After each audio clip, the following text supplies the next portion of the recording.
Halo pemirsa GPR TV dari Sabang sampai Merauke, dari Miangas hingga Pulau Rote. Bertemu kembali bersama saya Devi Sabila dalam program Kominfo Newsroom.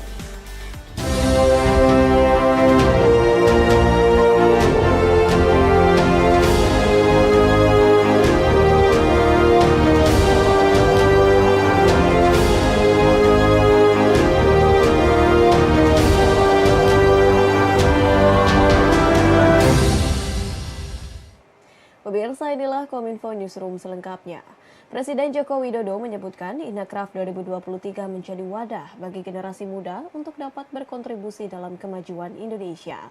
Hal tersebut disampaikan Presiden Joko Widodo ketika membuka pameran Inacraft on October 2023. Presiden Joko Widodo memberikan apresiasi atas terselenggaranya pameran produk kerajinan Inacraft 2023 yang dinilai semakin baik dan menarik dibandingkan pelaksanaan tahun sebelumnya. Presiden juga berharap dengan semakin baiknya pelaksanaan Inacraft tahun ini dapat mencatatkan transaksi jual beli dalam jumlah besar. Hal tersebut disampaikan Presiden ketika membuka pameran Inacraft on October 2023 pada Rabu 4 Oktober 2023 di JCC Jakarta. Presiden menyebutkan Inacraft selalu menampilkan kreasi-kreasi produk kerajinan yang terbaik, serta kurasi dan diseleksi dengan secara ketat dan selektif. Mengangkat tema From Smart Village to Global Market, Inacraft 2023 diikuti oleh pengrajin yang mengisi 772 booth di atas area seluas 18.700 meter persegi.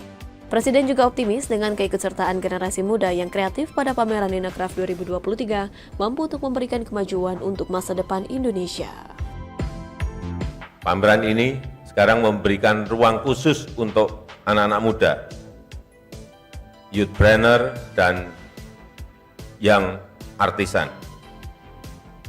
Dengan target segmen generasi Z, Gen Z, untuk menampilkan karya-karya kreatifnya.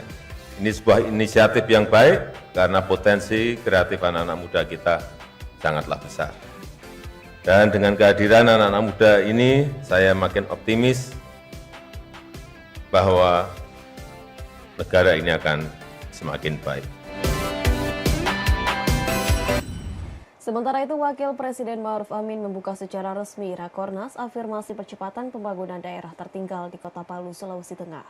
Selain itu, Wapres juga mencanangkan Sulawesi Tengah menjadi negeri 1000 megalit sebagai upaya pemerintah dalam meningkatkan pembangunan pariwisata dan menarik minat kunjungan wisatawan di wilayah Sulawesi Tengah.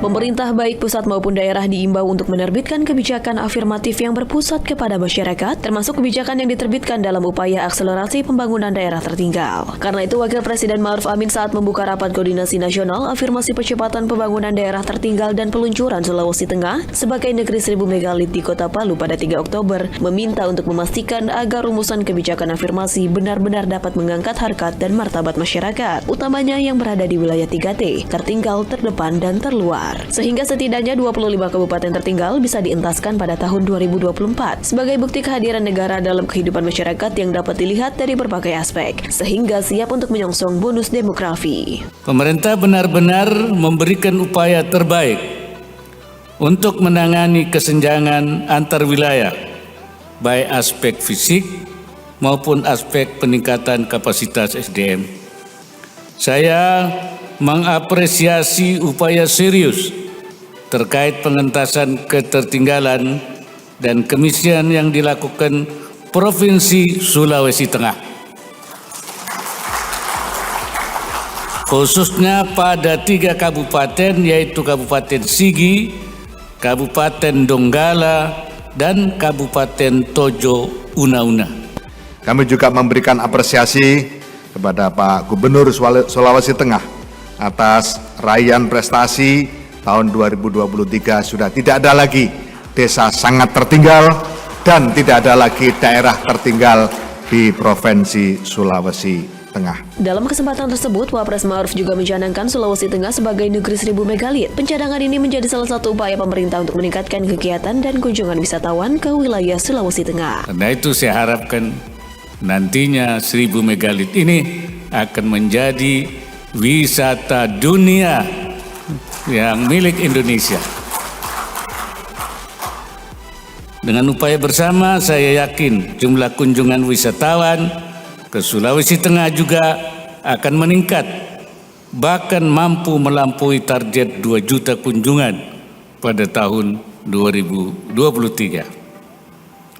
Terkait hal itu, pariwisata berkearifan lokal perlu terus dikembangkan.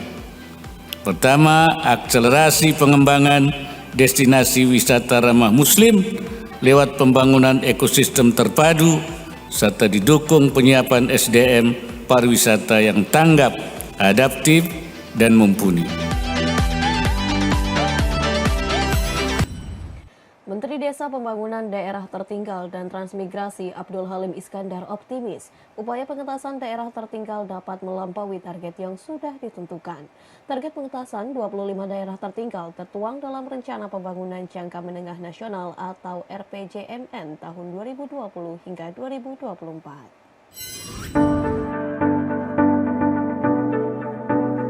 Menteri Desa Pembangunan Daerah Tertinggal dan Transmigrasi Abdul Halim Iskandar yakin bahwa target pemerintah untuk mengentaskan 25 kabupaten tertinggal pada tahun 2024 dapat tercapai.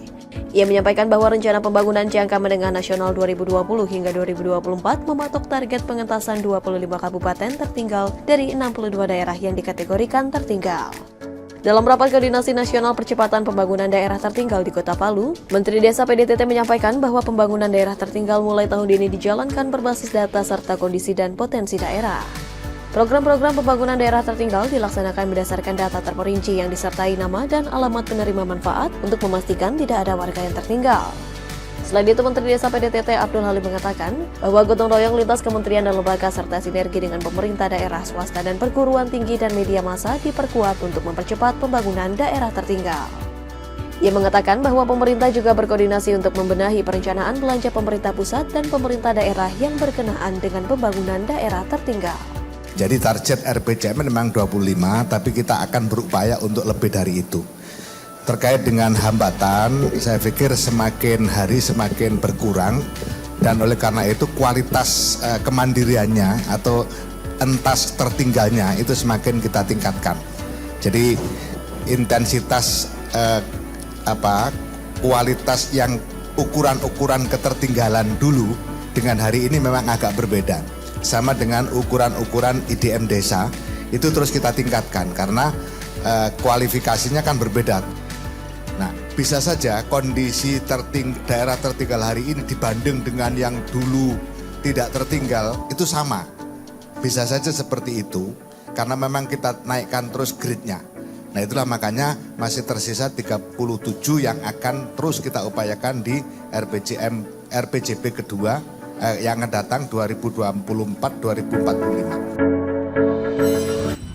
Informasi lainnya pemirsa, Kementerian Komunikasi dan Informatika tengah mempercepat dan meningkatkan upaya penanganan konten negatif di internet.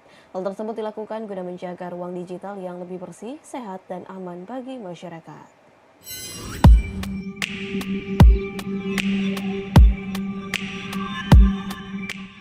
Kementerian Komunikasi dan Informatika terus berupaya meningkatkan penanganan konten negatif di internet secara masif untuk menjaga ruang digital yang lebih bersih, sehat, dan aman. Direktur Jenderal Aplikasi dan Informatika Kementerian Kominfo, Sebuel Abrijadi Panggerapan, menyampaikan upaya tersebut dilakukan melalui identifikasi, analisis, dan verifikasi terhadap jutaan situs atau website, protokol internet, dan aplikasi untuk menemukan sebanyak mungkin konten negatif yang beredar luas di internet. Dirjen Sebuel menjelaskan selama proses identifikasi, analisis, dan verifikasi tersebut terdapat peluang adanya beberapa situs atau website yang tidak membuat konten negatif terimbas. Dirjen Sebuel menjelaskan selama proses identifikasi, analisis, dan verifikasi tersebut terdapat peluang adanya beberapa situs atau website yang tidak membuat konten negatif terimbas, sehingga tidak dapat diakses sebagian atau seluruhnya di jaringan internet. Ia juga menyampaikan permohonan maaf dan terus melakukan evaluasi terhadap sistem penanganan konten negatif guna meminimalkan potensi kesalahan yang berimbas pada situs atau aplikasi lain dalam proses analisis dan verifikasi. Pemirsa, usai jeda kami akan kembali dengan informasi lainnya. Tetaplah bersama kami dalam Kominfo Newsroom.